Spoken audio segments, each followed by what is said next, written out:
or it's Craig or Paul? The Cabinet Member for Housing, Councillor Paul Rowlinson. Thank you. Please. My question is slightly different verbally. I've just got a correction to the figures that were written. Housing associations have recently obtained or are seeking permission for the erection of an unprecedented number of houses in individual applications in the villages of Dwyfor, Botonog 18, Trefor 15, Berch 14, Chwilog 5, and 25, 4, 27. In the face of local opposition of developments that are beyond a scale suitable for the size of the villages and which double the number of social housing there overnight and challenge the viability of the Welsh language. Is there any evidence to show that the Council is now listening and that it is not completely deaf to those local voices, particularly when the community councils have opposed the applications, often unanimously, and when petitions have over 150 names have been collected? Thank you. Paul.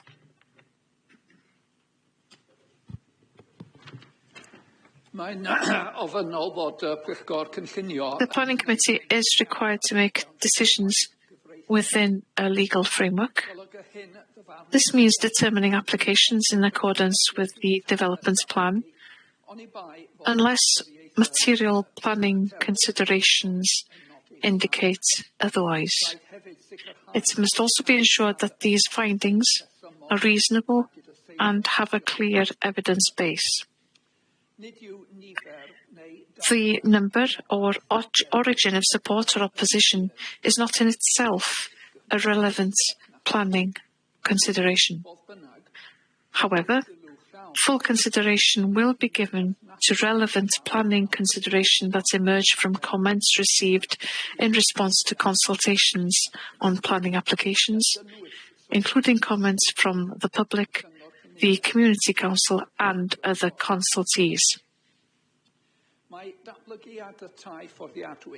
Affordable housing developments are a key part of the Council's Housing Action Plan, which runs from 2020 to 2029, with the aim of developing 700 affordable homes by the end of the scheme's lifespan. Gwynedd is in a housing crisis in all parts of the county, including all the villages you have listed. We are collaborating closely with housing associations as part of the Council's successful housing partnership, and the Council is succeeding to attract around £13 million in grant funding annually to develop affordable houses to respond to this significant need across the county, with 4,107 individuals currently on the housing register. Those types of people are in need of social housing. Thank you. Rhys, do you have a supplementary question? Yes, thank you. Given that the Welsh language is a minority language under pressure of the most powerful language in the world, and that constructing estates of 15, 20 houses in small villages is challenging for the viability of the Welsh language, and that the percentage of Welsh speakers has decreased in the same period as our development plan, that the petitions unanimous from community councils are voicing this linguistic concern. Are we saying that the voice of those petitioners, the community councils and local councillors are wrong and irrelevant? Or is the council going to ensure that we can have language data for waiting lists, as we are changing our development plan so that only in exceptional situations that 15 or 20 houses can be constructed in small villages? Thank you. Paul. May I emphasise that our actions need to be based on facts and evidence.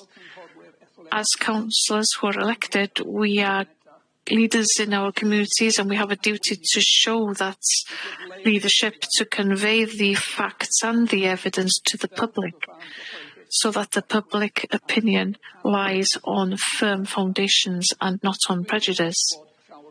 I know that many people don't want social houses in their villages, but I also know that thousands of people in the county need houses, and we have a duty, all of us, to meet that need and to convey this need to the people in our wards. I have noted the fact that over 4,000 individuals are waiting for social houses, and these live in all parts of Gwynedd.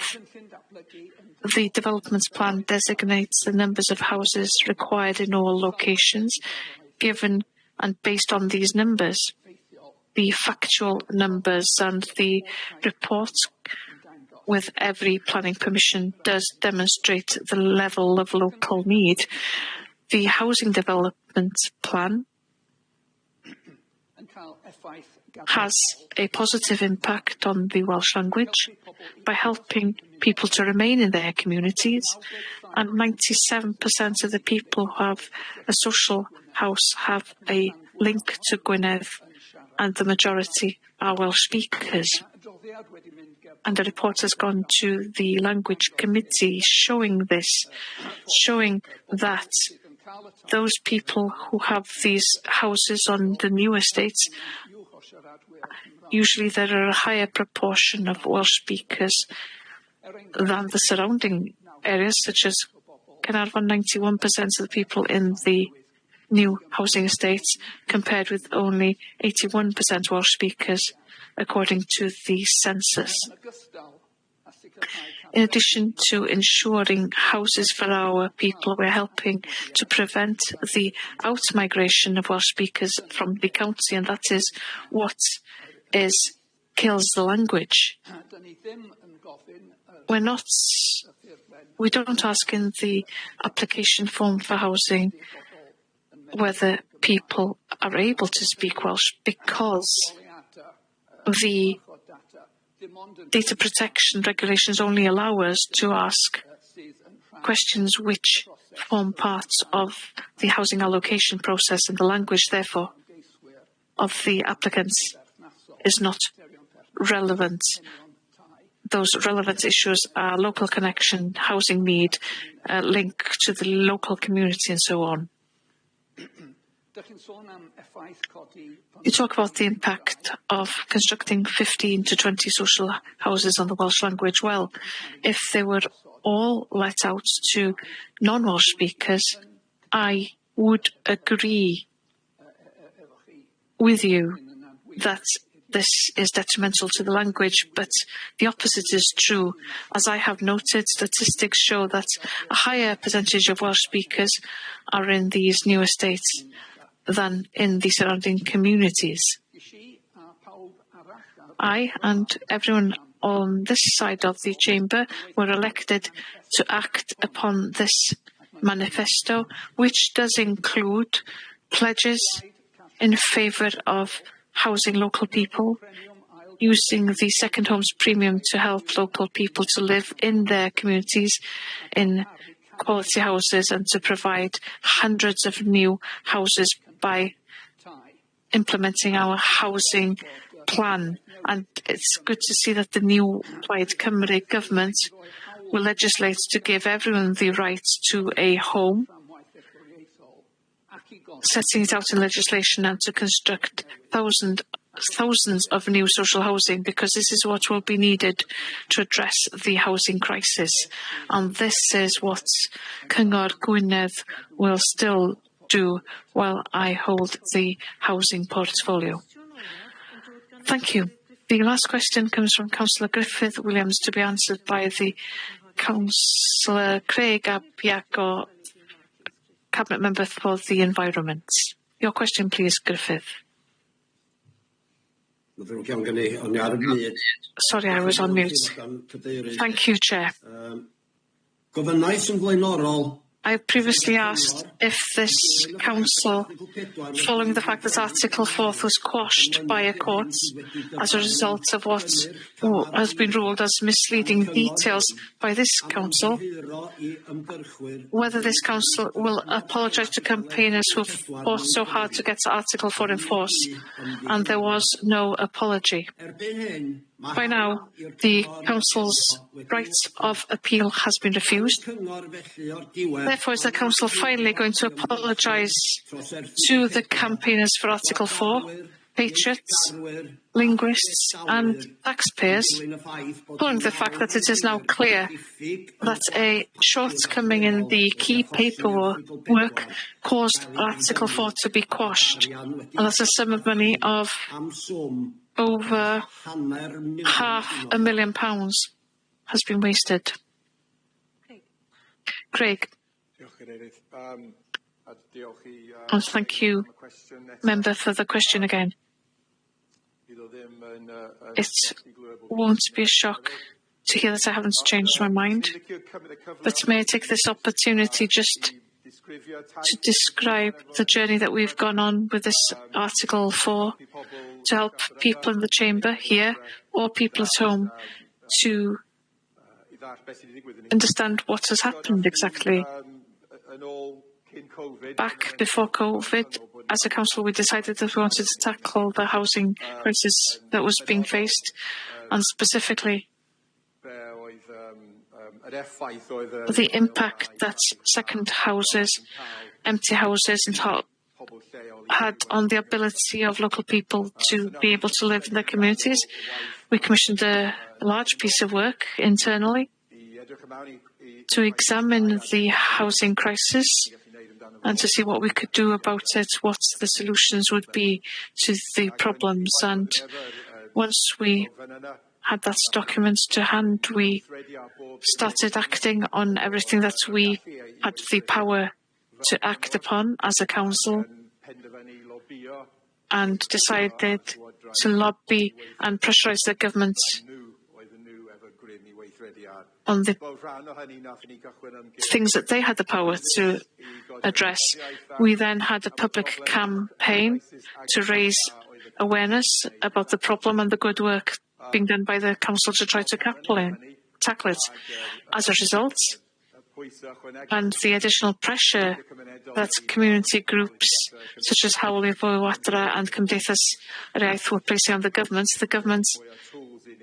gave us more tools, not the toolbox we need, but certainly more tools to try to act upon the problem.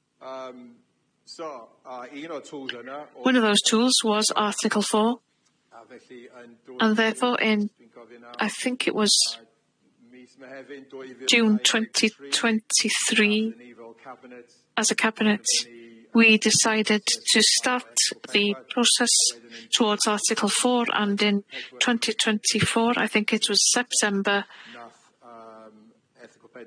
Article 4 came into force in Gwynedd. We were the first council throughout Britain to take those steps.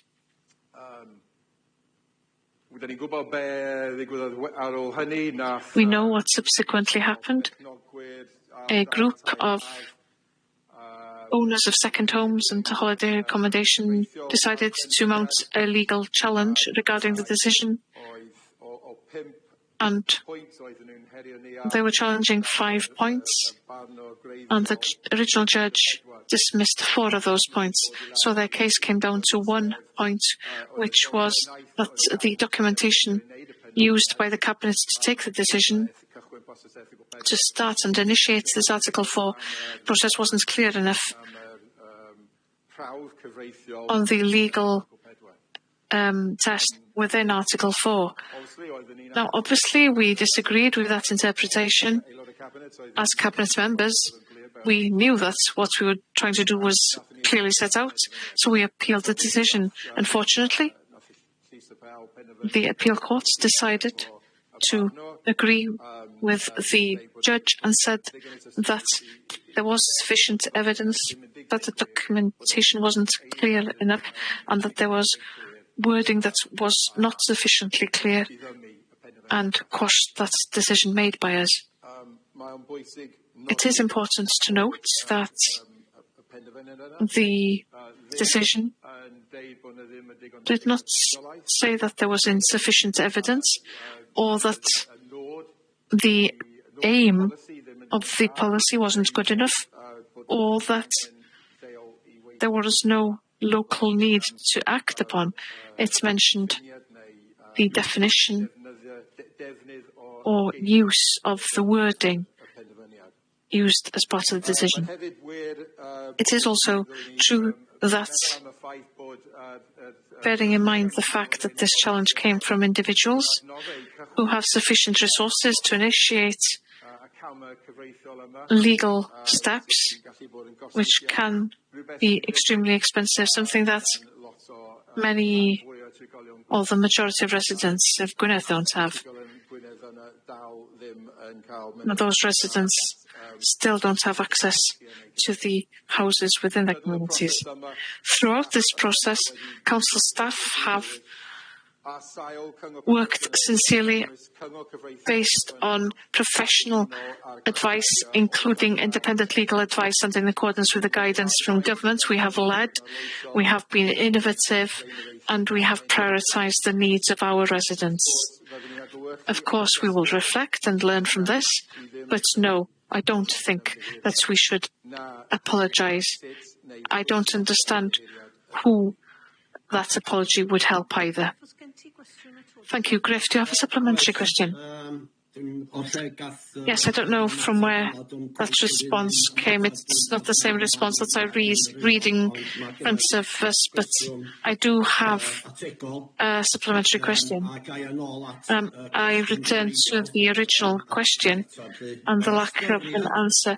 Given the answer and the inability to apologise and the financial wastage that came because of these papers that were judged to be misleading, this council's failure to formally note where the failure lay in the supervision process and what level of supervision when the organisation should have ensured the accuracy of these papers to prevent this waste of money from happening.